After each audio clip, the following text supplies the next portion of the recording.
মহান রব্বুল আলামিন আল্লাহ তাআলা কি আপনাকে রমাদানের পরে রিজিক দেন না? মহান রব্বুল আলামিন কি রমাদানের পরে আপনাকে সুস্থ রাখেন না? মহান রব্বুল আলামিন কি রমাদানের পরে আপনার যাবতীয় হাজতগুলো পূরণ করেন না?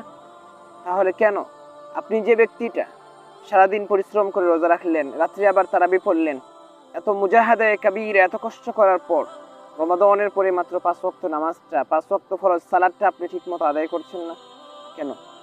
অথচ মহান রব্বুল আলামিন নবী করিম সাল্লাল্লাহু আলাইহি ওয়াসাল্লামকে নির্দেশ দিয়েছেন, ওয়া'বুদ রাব্বাকা হাত্তা ইয়াতিয়াকাল ইয়াকিন। হে নবী, আপনি আপনার মওত আসা পর্যন্ত আপনার প্রভুর ইবাদত করুন। আপনি যে রমাদানের মধ্যে এত কষ্ট করার পর, এত সিয়াম সাধনা করার পর, এত সংযত থাকার পর, এত তাকওয়া পরহেজগারি অর্জন করার পর, এত এত অর্জন করার পর আপনি রমাদানের পরে সবগুলোকে নষ্ট করে দিচ্ছেন। আপনি তো ওই আয়াতের মেজদাক হচ্ছেন, যে আয়াতে আল্লাহ তাআলা বলেন, ওয়ালা তাকুনু কাল্লাতিনা কাদাদ গাজলাহা মিন বাদি কুওয়াতিন আনকাসা।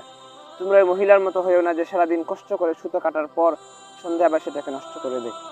বলা হয় আরবের মধ্যে এক মহিলা ছিল যে সারাদিন কষ্ট করে সুতা কাটতো, সন্ধ্যায় হলে আবার সেটাকে নষ্ট করে দিত। তাহলে কেন এভাবে নিজের আমলগুলোকে নষ্ট করে দিচ্ছেন? যে মানুষটা আপনি রমজানের মধ্যে এত কষ্ট করলেন, রমজানের পরে কেন শুধুমাত্র ফরজ সালাতটা আদায় করছেন না?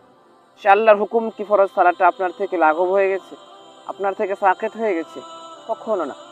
তাহলে আপনি আমি কেন ভাই ফরজ সালাতের ক্ষেত্রে অবহেলা করি? অত্যন্ত রমাদানের পরে 5 ওয়াক্ত নামাজ যেন আপনি আমি জামাতের সাথে আদায় করি। আল্লাহ তাআলা আমাদেরকে 5 ওয়াক্ত নামাজি বানিয়ে দিন।